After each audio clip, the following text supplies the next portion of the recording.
Hello friends, তো দেখো চলে এলাম আরও একটা নতুন ব্লগ নিয়ে। আজকের ব্লগটা আমি এখনই শুরু করছি। তো দেখো কী দিয়ে শুরু করছি, এসি সার্ভিসিং। তোমরা সকলেই জানো যাদের এসি আছে যে এসি প্রত্যেক বছর একবার করে সার্ভিসিং করতে হয়। তো আমারটা অনেক দিনই সার্ভিস হয়নি। তো বন্ধুরা প্রথমেই বলি যে যেখান থেকে ভিডিওটা দেখছো লাইক কমেন্ট শেয়ার করো আর সাবস্ক্রাইব করে পাশে থেকো। আর তোমরা কেমন আছো অবশ্যই কমেন্ট বক্সে জানিও। অবশ্যই তোমরা আশা করি খুব খুব ভালো আছো, সুস্থ আছো। তো আজকের ব্লগটায় আমি থাম্বনেল আর টাইটেল থেকে বুঝতেই পেরেছো যে আমি কী নিয়ে ব্লগটা দিচ্ছি। হ্যাঁ, এসি সার্ভিসিং। আমার এসিটা 1 বছরের ওপর হলো, নানান সমস্যা পয়সা কড়ির জন্য সার্ভিস করে উঠতে পারিনি, নানা রকম ঝক্কি ছিল। তো আজকে আমি এটা কয়েকদিন করেছি ভিডিওটা, কিন্তু তোমাদের সঙ্গে শেয়ার করা হয়নি, তার জন্য সরি বন্ধুরা। তো দেখো এই দেখো এসির পাইপটা ইঁদুরে কেটে দিয়েছে। তো বললো যেটা পাল্টাতে হবে। তো এসির পাইপটা পাল্টে দিল। বাবা জানো তো কত টাকা দাম নিল, ওই পাইপটু 300-400 টাকা দাম নিল ওইটুকুনি পাইপটা পাল্টে দিয়ে। ওই যে দেখো পাশে ওই পাইপটা পাল্টেছে।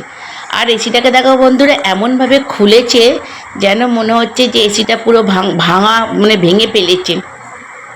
তো এসে মনে যেন দেখো যেন মনে হচ্ছে পুরো ঢপ ফপ খুলে ভেতরে মেশিনপত্র খুলে সমস্ত কিছু খুলে সার্ভিস করছে। এরা কোম্পানিরই লোক, যে কোম্পানি থেকেই ওদের ফোন করা হয়, ওরা এসে আমাকে সার্ভিস করে দিয়ে যায়, মানে আমার এসিটা সার্ভিস করে দিয়ে যায়। এমনভাবে খুলেছিল দেখে যেন তোমরা যদি হঠাৎ করে কেউ দেখে যেন মনে হবে যে এসিটা ভেঙে গেছে। আর আমার একটা ওয়াশিং মেশিনও আছে, তোমাদের পরে দেখাবো। তো আমাদের যেন ঠান্ডা হচ্ছিল, অল্প ঠান্ডা হচ্ছিল, আর ঠান্ডাটা ভালো আসছিল না। তাই জন্য কোম্পানির ছেলেটাকে খবর দিলাম, করে এসে তোমার সার্ভিস করে দিয়ে গেলো। এখন তো ভীষণ চিল্ড হয়ে যাচ্ছে ঘর, এমনি ঘর চিল্ড হয়ে যেত, কিন্তু ঠান্ডাটা তবু একটু হাওয়াটা কম আসছিল। তো হয়ে গেল সার্ভিসিং দিয়ে। ওইখানটা তোমার খুলছে, খুলে ওইগুলো সব পরিষ্কার টরিষ্কার করবে। আর জানো তো যে জালটা আছে ভেতরে, ওইগুলো যে যখন ধুচ্ছিল না, তোমাদের কি বলবো বন্ধুরা, এত নোংরা। তোমাদের সেটাও দেখাবো আমি যে এত নোংরা ভেতরে। কি করে দেখো ঘরের মধ্যে এসি, সেটার ভেতরে এত যে নোংরা জমে সেটা ভেবেই অবাক। যে এ দেখো ফিটিং হয়ে গেল, একদম পুরো ফিটিং হয়ে যেতে নতুনের মতন হয়ে গেল, পুরো পরিষ্কার টরিষ্কার করে দিয়ে একদম ফিটিং করে দিল ঘরটা। সেটা ভীষণ ভালো কাজ করে বন্ধুরা। আর ওর সার্ভিসটাও খুব ভালো করে। অনেকে হচ্ছে ফাঁকি মারে, কিন্তু এ ফাঁকি মারে না, ভীষণ ভালো কাজ করে। একবার সার্ভিস করে দিয়ে যায়, আবার 1 বছরের জন্য ছুটি, আবার নেক্সট ইয়ার। তো দেখো দরজাটা বন্ধ করে দিয়েছি। ও বললো যে 2-5 মিনিট দেখুন কেমন, কেন সব তো খুলেছিল, যদি কোনো প্রবলেম হয় আমাকে আবার খবর দেবেন। তো ওই জন্য সব বন্ধ করে দিয়েছি ঘরের। দেখো দুদিকে দুটো দরজাই বন্ধ করে দিয়ে এসিটা চলছে 40°16 চলছে। আর ওকে নিয়ে চলে এলাম দেখো ওয়াশিং মেশিনটা। তোমাদের বললাম জানো তো ওয়াশিং মেশিনে জলটা ডিরেক্ট হয়ে গেছে, মানে কল খুললেই জলটা অটোমেটিক পড়ছে। আমি ওয়াশিং মেশিনের কলটা বন্ধ করি না, খোলাই থাকে। যখন মেশিনের সুইচ চালু করি তখন অটোমেটিক জলটা পড়ে। এই যে অটোমেটিক জলটা যতটা নেওয়ার পর বন্ধ হয়ে যায়, সেটা বন্ধ হচ্ছে না। তো এটা খুললো, খুলে কি পার্সের নাম বললো, তোমার বললো তো অন্তত 2-2.5 টাকা খরচা, 700-800 টাকা খরচা। তো ছেলে বললো এটা পরের দিন, ওর কাছে পার্স ছিল না, বলে তাহলে ফোন করি কোম্পানিকে। কোম্পানির ঘরে এই ওই দেখো মেশিনটা যে দেখা যাচ্ছে সাদা সাদা মতন, ওই ডিরেক্ট মেশিনটা আর কি, যেটা কাট করে জলটা, সেটা খারাপ হয়ে গেছে। তো কোম্পানিকে ফোন করলো যে কোম্পানির ঘরে, আমাদের এখানে হচ্ছে কোম্পানির যে গেট স্ট্যান্ড থেকে ওদের আসে, আমার ঘরের পাশেই গেট স্ট্যান্ড। তো গেট স্ট্যান্ড থেকেই নিয়েছিলাম বন্ধুরা সব কিছুই। তো ছবি তুলে নিল, বললো দাদা এটা এখন আমাদের কোম্পানিতে নেই, 2 দিন পর আসবে, এসে তোমাকে তাহলে লাগিয়ে দিয়ে যাবো। বললো ঠিক আছে।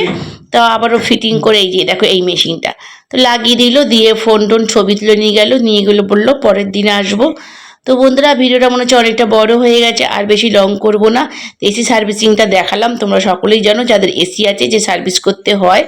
তা কেমন লাগলো ভিডিওটা অবশ্যই কিন্তু কমেন্ট করে জানিও। আজকের মতো এখানেই রাখছি, আবার দেখা হবে তোমাদের সঙ্গে আমার নেক্সট ভিডিওয়ে, নেক্সট ব্লগসে। ততক্ষণ আবার একটা নতুন কিছু ভিডিওর সঙ্গে, ততক্ষণ তোমরা ভালো থাকো, সুস্থ থাকো। আর রাখলাম এখানে। তো tata, bye bye, good morning, back to my channel.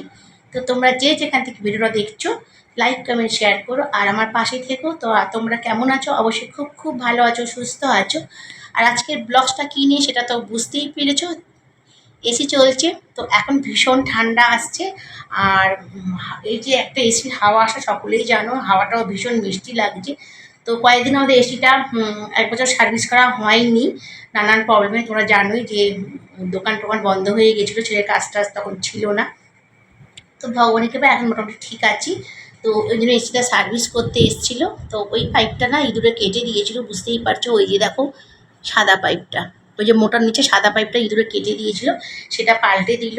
প্রথমে সব একদম এসি খুলে ঠুলে যেন পুরো ভাঙাচোরার মতন হয়ে গেছে, যেন মনে হচ্ছে ছেলেটা এসে এসিটা ভেঙে ফেলেছে। তো এটা সারিয়ে দিয়ে গেল। আর এখন ঘরটা ভীষণ ঠান্ডা, কি আরাম। আর আমি রান্নাঘরে ছিলাম, তাই জন্য খুব গরম হচ্ছে। তো বন্ধুরা, আজকে ভিডিওটা কেমন লাগলো অবশ্যই কিন্তু লাইক কমেন্ট শেয়ার করে আমাকে বলো। আর এই ঘরেই আমরা শুই, এই যে বিছানা দেখছো, এই বিছানায় ছেলে আর আমি এখন থাকি, মেয়ে তো বিয়ে হয়ে গিয়েছে। আর এসি চললে না মানে ঘর থেকে যেতে ইচ্ছে করে না, কি বলবো, ঠান্ডা ঠান্ডা কুল। তো দেখতে থাকো আজকের ভিডিওটা। আজকের ব্লগসটা তোমরা বুঝতে পেরেছো থাম্বনেলিং এর টাইটেল দেখে যে আজকের ব্লগসটা কি নিয়ে।